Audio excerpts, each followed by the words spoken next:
Right. Hello again. Here are Tatjana and Judith, and here's our preview for the senior final. Yes, senior final. So, because this is such a packed competition, and and the seniors especially.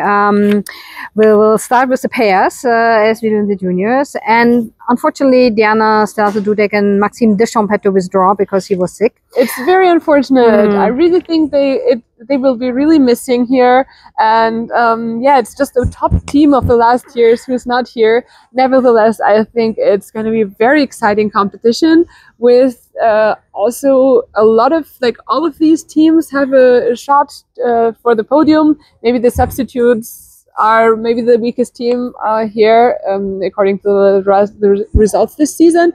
But I think all the other pairs could really make the podium. I think the top contenders probably are Riko Miura, Ryoichi Kiara from Japan. Yeah, they are back in the final because last season they were injured and they could not compete on the Grand Prix. So obviously they couldn't make the final. But now they are back and they are very excited to be back in the final. Very happy, they said. So looking forward to perform again in the final. But competition, should be tough because we have, of course, Miniki, the defending champions, and Minerva Haase and Nikita Voloin. very consistent. He had a stumble in China in a step sequence. She did amazing in China despite having food poisoning. Yeah, she was really sick. And they're the defending champions. But now she said they have been training. There was not much time, obviously, after the Cup of China, but it went well, and he is completely recovered, and all is good. And they look also good in practice today.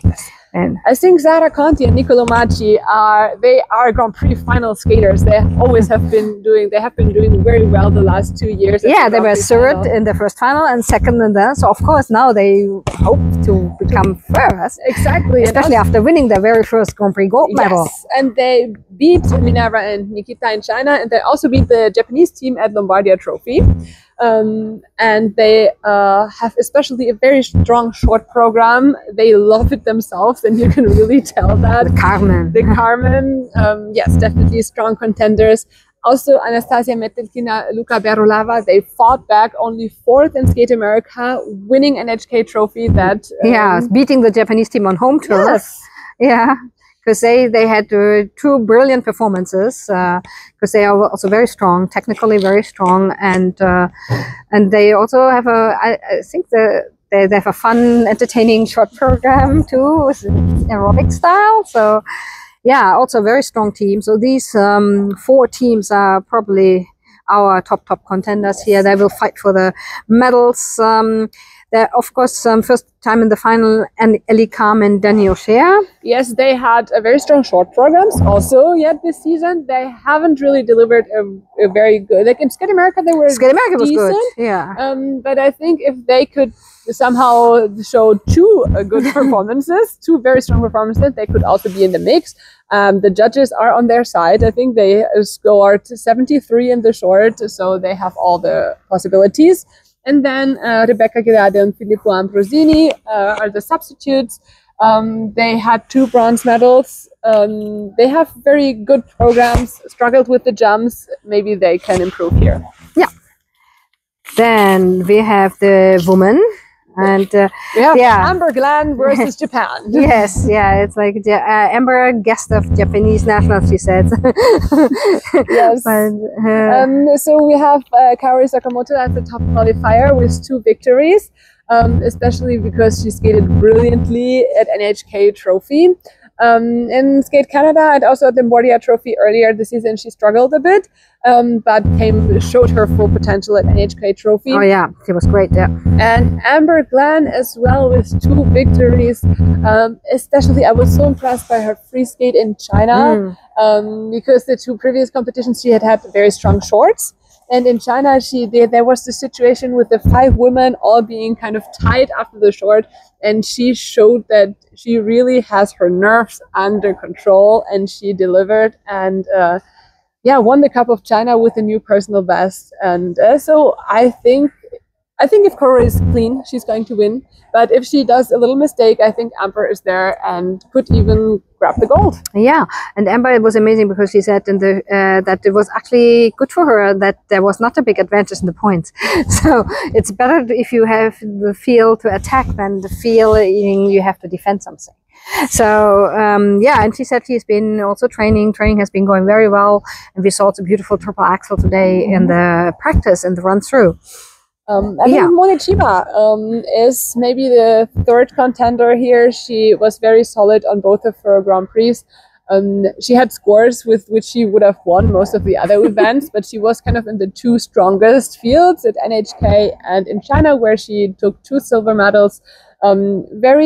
Two very different programs. I especially like her short programs with Donna Summer. Shows her personality and yeah, for continent champion, I think, in her first final, actually. Yeah, she made it for the first time.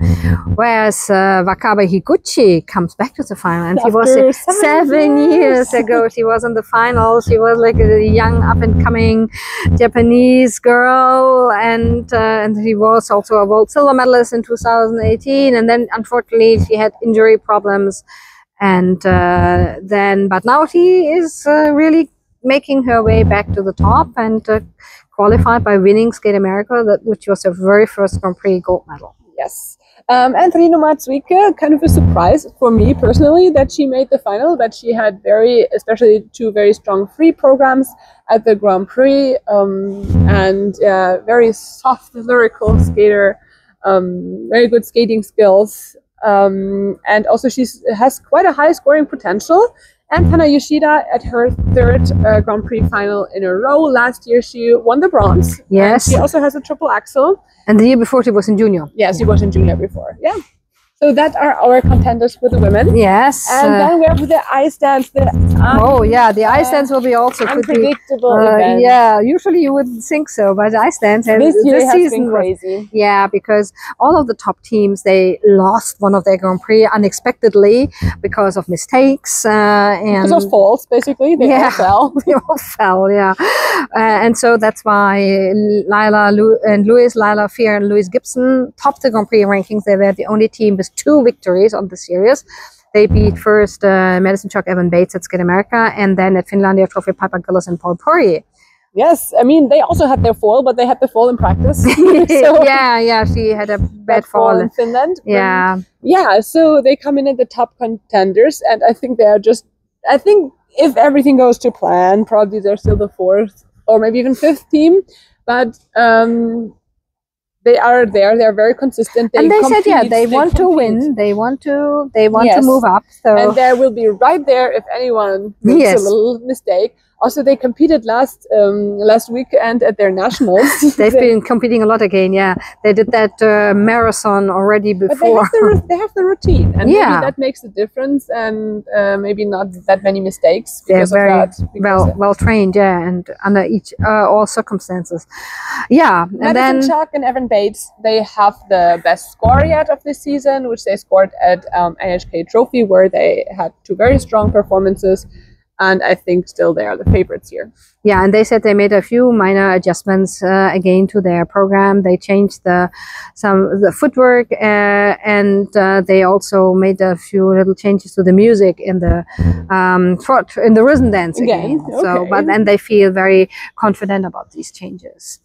Yeah, Piper Gillis, Paul Poirier, also of course Skate Canada was very strong, and then Finland, that unfortunate fall by Paul in the free dance, but yeah, I just remember Piper at the press conference in Finland who said, like, maybe they needed that, maybe this will give them the fire, and we will see if they have the fire here. Oh yeah, I'm sure. And the same is probably for Charlene Guignard and Marco Fabri, who already came back strong in China after the devastating free skate in France. Yeah.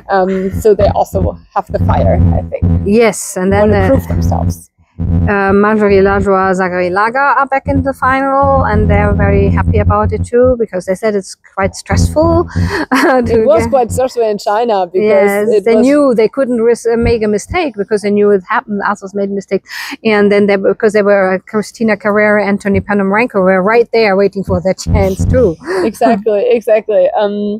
And yeah, this is a team that keeps improving and this also keeps pushing forward. And I really think we will see them on the big podiums very soon, maybe not yet this season.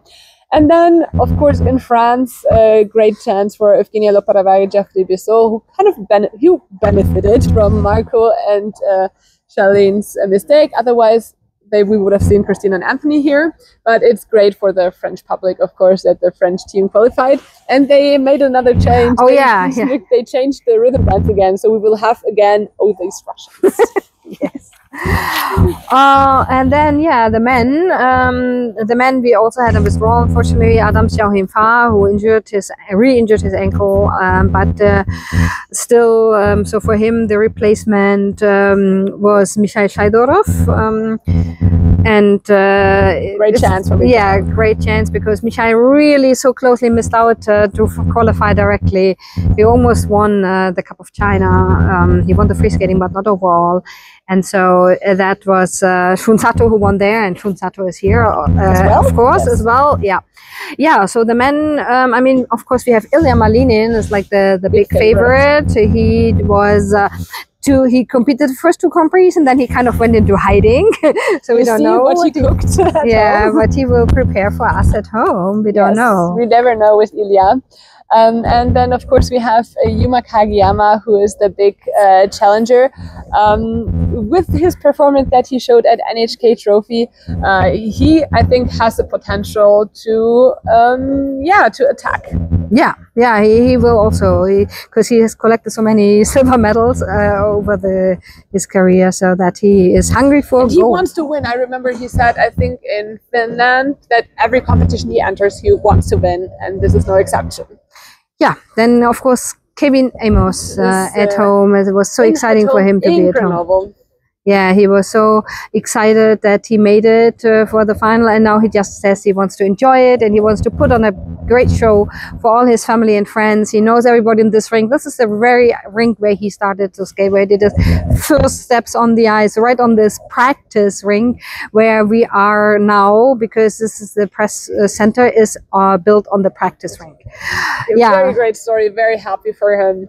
And a great comeback, and a comeback also for Daniel Grosso, who made the final after disappearing for a year because of being banned due to missing the doping tests.